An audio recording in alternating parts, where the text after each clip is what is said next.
The following message is transmitted at the request of the United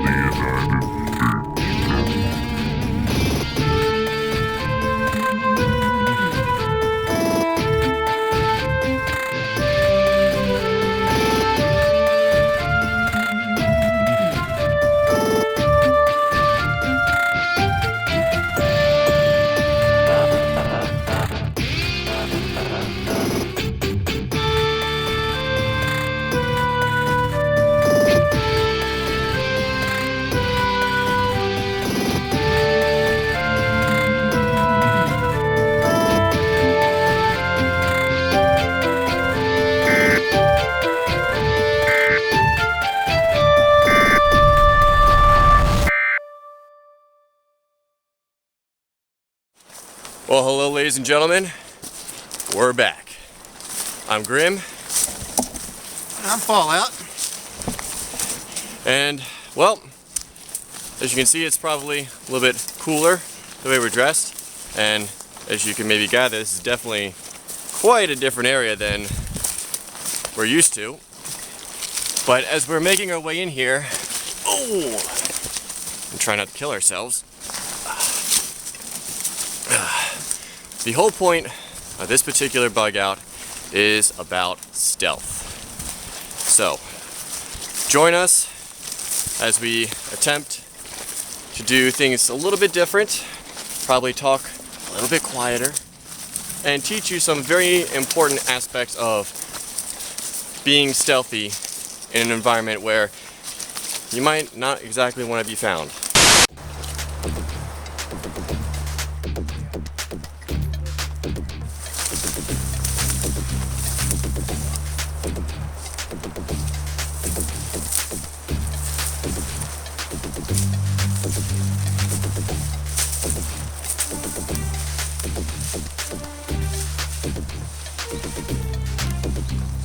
Alright, well, step one, probably in being stealthy, is what, Fallout? Digging a fire pit that nobody will see. That type of fire pit that we're going to use is called a Dakota pit. Dakota pit consists of digging a fire hole down deep enough where you can't see the flames. We dig a second hole about a foot away. And that's going to be our feeder hole to feed our tinder into the flames itself. Reducing smoke, and of course it's reducing flames. And then also that that lower, or I should say that other secondary hole, is usually upwind from the first pit, right? Because that's where air is going down and feeding it, creating a better burning fire, hence no smoke. And then again, like Fallout said, very little light. So we're going to get working on that to make that happen. Our first attempt, or at least my first attempt at successfully constructing a Dakota fire pit. Grimm here, and I think he's about to break through the hole on the small side. Yep, as you see, right small here. Little hole. Just been using a digging stick as well. And let's see if we can break through to the bigger pit now. Alright. Yep, we're good. So what we're going to do now is we're just going to just take our hands, we're going to just start kind of like playing handshake and try and make this hole a little bit bigger. And then this will be air feeder through, and then we'll just kind of make this look a little bit cleaner and better, and then fire time. Little piece of gear here we thought we'd just mention since we have it. I've actually carried these for a while. I've never filmed it. But you know, you don't always have to go with the flint and ferro rod and those items. This is a UCO stormproof match container, and these are stormproof matches. They burn a little hotter and a little longer than a regular match. Gives you a little more time to get your fire going. Yep, and then so we're gonna give that a whirl. We have the pit we set up pretty well, and as you can maybe able to hear, there is some wind. So we'll see how this this match does in the wind. So Fallout, have at it, sir. That's good, lit right up.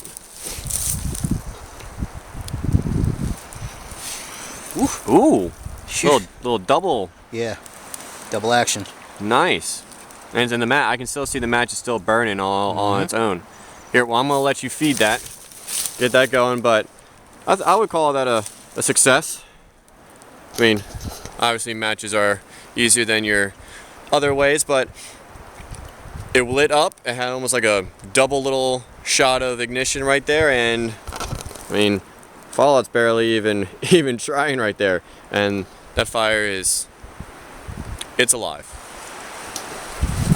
just to give you an idea of what the importance of stealth. Again, standing up. Oh, now you can see it just a little bit. If we walk away, mind you, hammock, and right about there is where the pit's at, right by Fallout. Well, we are eating real well. Got ourselves Fallout, I should say, has himself a potato, and he brought some hot dogs with him. That's correct. And he's going to share them with me. Now, one thing that we'll say about this is that, you can actually hear it sizzling a little bit. Give it a little bit of a rotate. There we are. Now, you might think that the hot dog and everything is a bit cheating. Let me take this off so you can see me.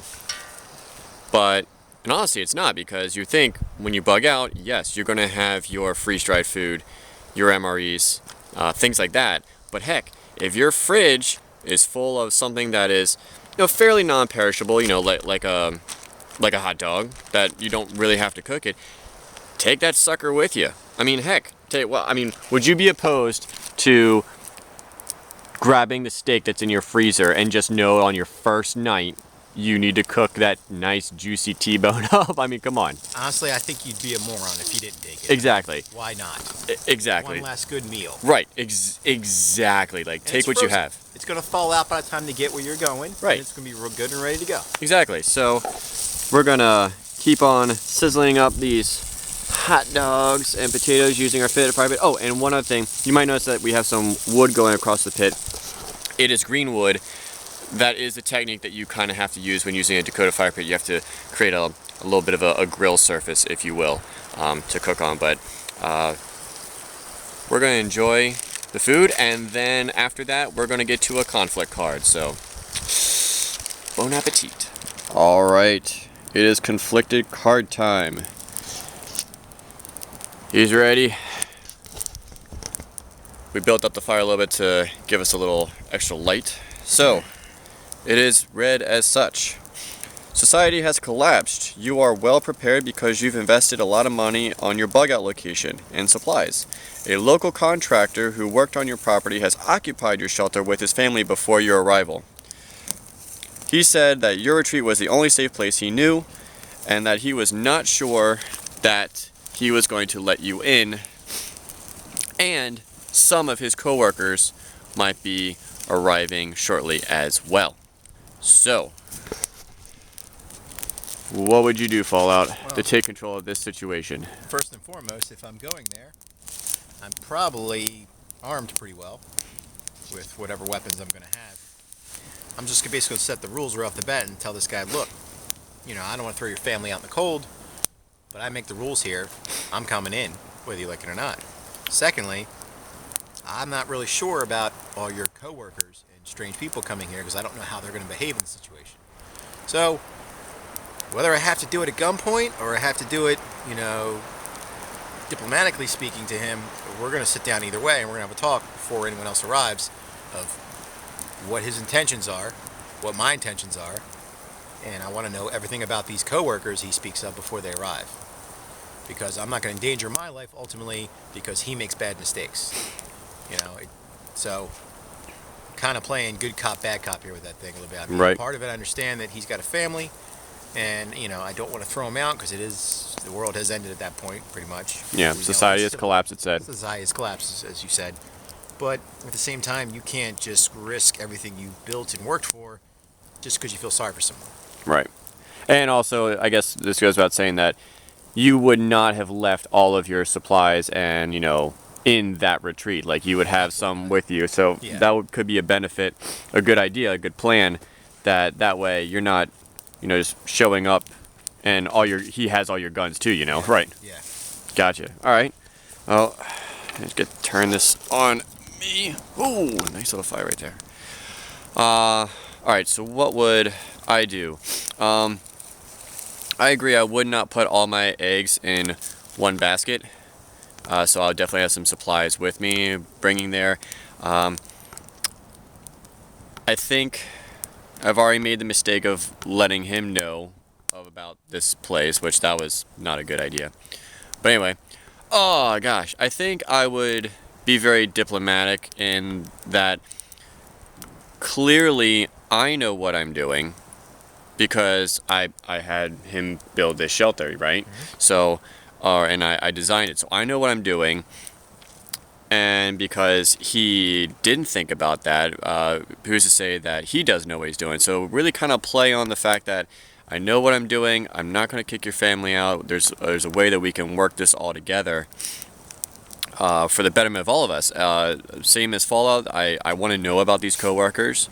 You know, if they're coworkers of his and he's a contractor, that could be a plus, especially if all of them have some sort of trade skill. You know, carpenter, masonry, whatever, could be possibly, but need to know. And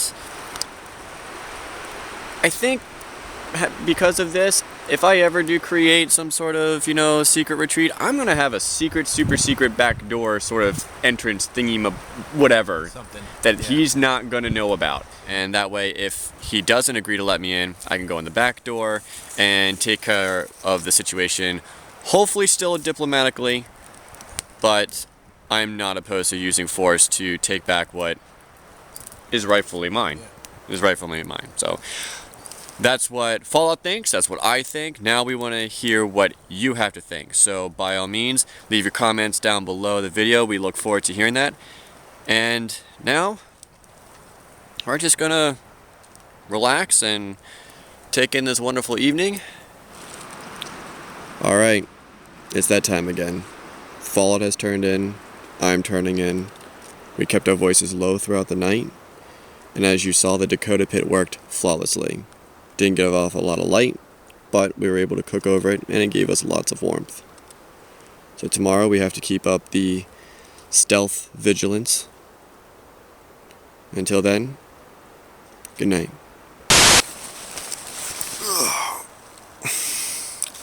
Day 2. Slept pretty well. Wind was constant. And because of the size of my trees that I'm lashed in, when the wind blows, I kind of get a little bit of a rocking ride, so to speak. But all in all, I did well. But we need to make this camp a little bit more stealthy, I think. So, time to get started.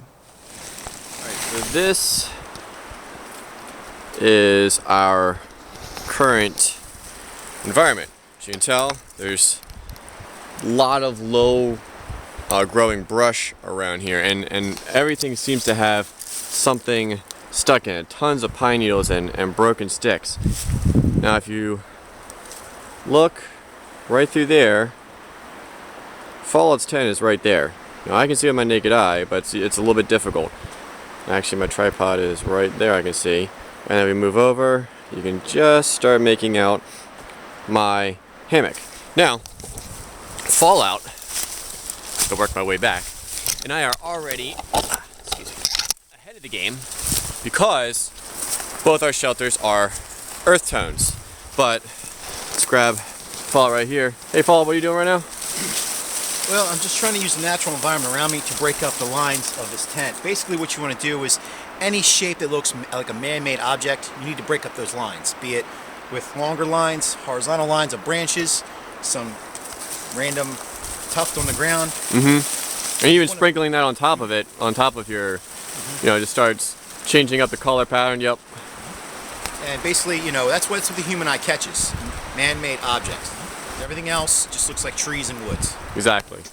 So he's replicating it for his, I'm working on mine. I've kind of sort of created a little bit of a, all of this actually is me. I made this. This whole area was open before, and as you can see, I started putting some tufts of pine needles in here, getting that really like, so this is what I've created, and this is what's right next to me. And they're very similar. I still need to work on it. You know, especially because with a hammock you have that really distinguishable ridge line, but you start walking away getting a little bit thicker areas, and you start turning around, and all of a sudden it all starts disappearing. So you know, Fallout needs to work out on this side. This side's doing pretty good. I need to work on all in all as well. Work in progress. But this is already better than what it was. And we're about, what? Well, like 5-10 yards. So I mean, you're obviously gonna see it, but when we start venturing out, we're about maybe 20, 30 yards. You're not gonna see this. That's for sure. Yep. So, camouflage, very important. So, take that in consideration when you're picking out your shelter, like, you know, a hammock or your tent. Do you want one that's, you know, bright orange or red or yellow or something like that? Answer would be no. Right now, Fallout and I are reconning. You know, basically finding out what's around us. Water, structures, people. And while we're doing this, we're keeping our voices low. You know, barely really even talking at all. We're also, if you notice, we're wearing earth tones and camouflage. So that's going to really help us blend in even while we're moving. Because while we're on this trail, which we are on the trail, other people might be on it. And we want to hear from them.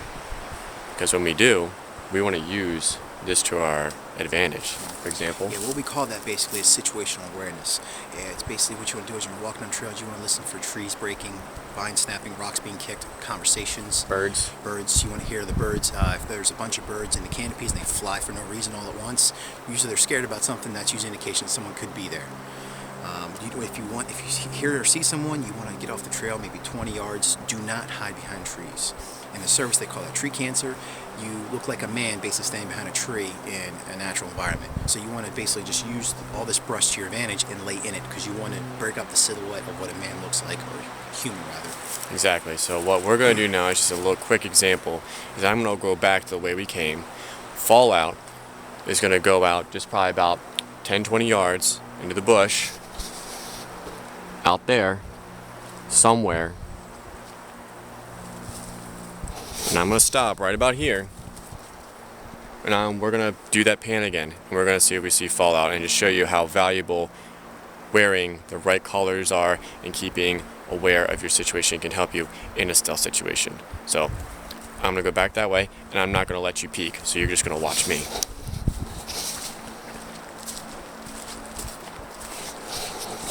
No peeking. And I'm talking really loud. Marching along with the drums. Alright, and I think we're about here. Let's do it. Now I am, as well as you, should be actively looking now. Now mind you,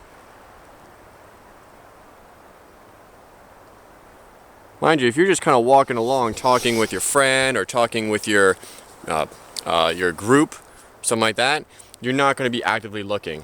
But all right, so I'm going to step up on the trail a little bit. I'm going to turn the camera around, and Fallout, can you pop up? Oh, there he is. There he is, right there. Dude, I thought you were over here somewhere. I had no clue.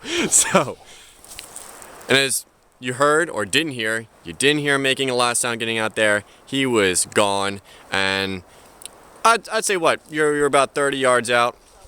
Maybe 20, 30, about 30 yards out. Yep. Quick, that's maybe 15-second sprint. That's all it was. Yep, but I could barely hear you. Actually, that's overestimating, I imagine even. Yeah, I could barely hear you. So, the importance of situational awareness, the right clothing, will help you greatly in a stealth situation. Well, Fallout is using his Sawyer Mini to process some water. Found plenty of good water. And I'm doing something a little bit different this time. I'm going to be using this potable aqua tablets, iodine. And as you can see, I just opened it, and there's a nice tuft of cotton in there. So I'm going to be saving that for later for some tinder, but says right here, wow, woohoo! That's a lot of nice tinder right there. And it says take 2 tablets and put them in a liter or quart of water. So I'm gonna do that. Get that ready. Right. Got the 2 tablets right there, little tiny little guys, and boom, in they go. Now I gotta wait 30 minutes. Let's see how they do.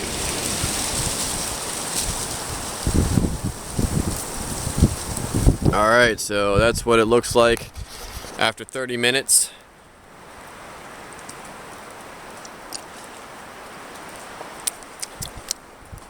That's not bad at all. That's not nearly as bad as that potable aqua chlorine crap that Drought had back in season 1. Oof, that was like pool water. This actually tastes pretty decent, and also nice about it, only took 30 minutes versus, what was his, 4 hours. And then just so everybody knows that these tablets take care of viruses and bacteria, protozoa, everything. Obviously won't take care of your inorganic or organic chemicals. That's what the charcoal filter is, and that's what you see Fallout using very often. But got the fire going, got plenty of drink. Now it's time to eat. Right now we're being very, very quiet. We heard movement and actually saw a person fairly close. Luckily the wind is blowing smoke all around. And I think our camouflaging of our dynamic has paid off. But we're not moving.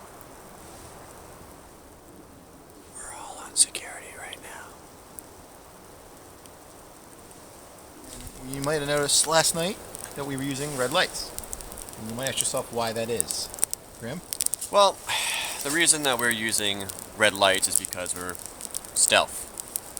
And red light, because of the wavelength, it doesn't travel as far as, let's say, a white light will. It also will save your night vision so you can see better, with less light, because light's going to give you away. Which, speaking of light, there's a thing called light discipline. Tell me about that, Fallout. Light discipline is just what we've been talking about many times before. It's where you want to keep your fire pit low so the flames don't get too high so you can't see them from a distance. Of course, not using white light, and if you have to use a white light, if you can use it on a low, dimmer setting, that's better because, again, you're not going to be spotted from a far distance because white light definitely sticks out in the middle of the forest at night. Exactly. Where the red light can carry you a little further and not nearly as dangerous.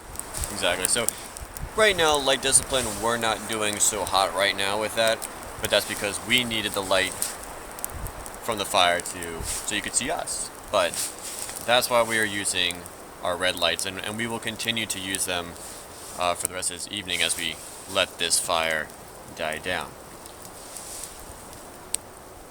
It's nice and warm though. I agree. New gear that I'm testing out. Tube light. I bought this, and a friend gave me this Night Ease. One is solar power, the other is battery. Pluses and minus. Solar power one, it's great, never runs out of energy, but as you can see, it is pretty dim. Though in pitch blackness, you can see your hands, you can use it. Night Ease, much brighter, unfortunately, battery powered. Only going to last 60 hours on the batteries that it uses, and unfortunately it uses those hard to find watch batteries. Now, behind me, Fallout's got a chem stick. Now how long is that one going to last you for? This one will last 12 hours. Alright, and he's got it in red. I know chem sticks come in all different colors as well. I guess plus is that decent brightness. You could read by it just like the Night Ease tube light that I have, or Night Ease light that I have. You could read by that. You could probably read by that. Yeah, as long as you get up close with this one, you can definitely see what you're doing, but you have to put it up close. That's the only downside. Okay, and then definitely see. Also, once it's on, it's on. Right. So, versus this guy, once you're done reading or done, I know I can't use my hand to do it. There, it's off, sorry. For the camera movement, it's off. So, 3 different new pieces of gear that trying out, see if they stay in my pack or not. Well, it's bedtime once again. All in all, I think it was a really good day between camouflaging and the recon and just practicing all those different stealth techniques. I really enjoyed the day, and I know Fallout did too. So it's time for both of us to get some sleep, recuperate, because tomorrow is a whole nother day, and we still gotta stealthily get out of here. So, good night. Day 3. Time to make our little encampment that we spent so much time on disappear, really disappear, and then help us to disappear out of this area. Slept good? Feels good? I can hear Fallout stirring, so let's get to it.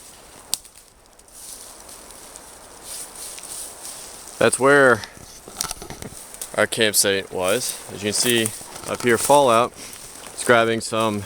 That's actually right there is where his tent is, and he's gonna probably mess that up a little bit more. This is where my hammock was, and probably gonna take a stick like Fallout was doing, and you're just taking a stick and just kind of beating the area. That's where the fire pit was. We're still gonna work on a little bit more, but that's a technique that you can use, rather than kicking with your feet or anything like that.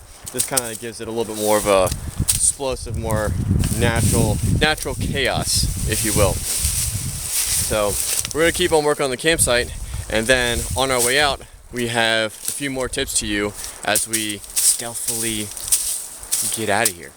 So as you look behind us, clearly we left no trace of our campsite, which is important whether you're camping, backpacking, bugging out, but especially during stealth.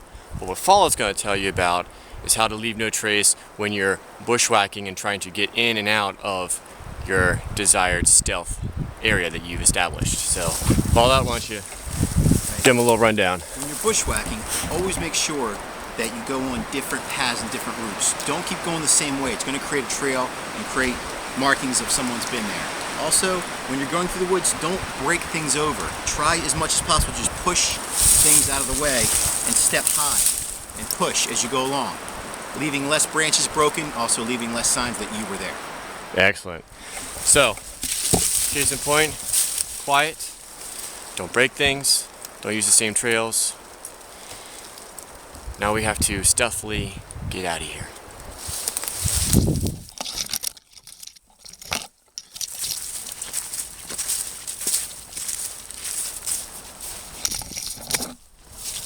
Alright, ladies and gentlemen, thank you for watching. As always, we hope you enjoyed this stealth bug out and all the different techniques that we applied, from camouflage To light discipline. and everything in between. So we hope you learned something, and well, we're gonna stealthily get out of here, so we will see you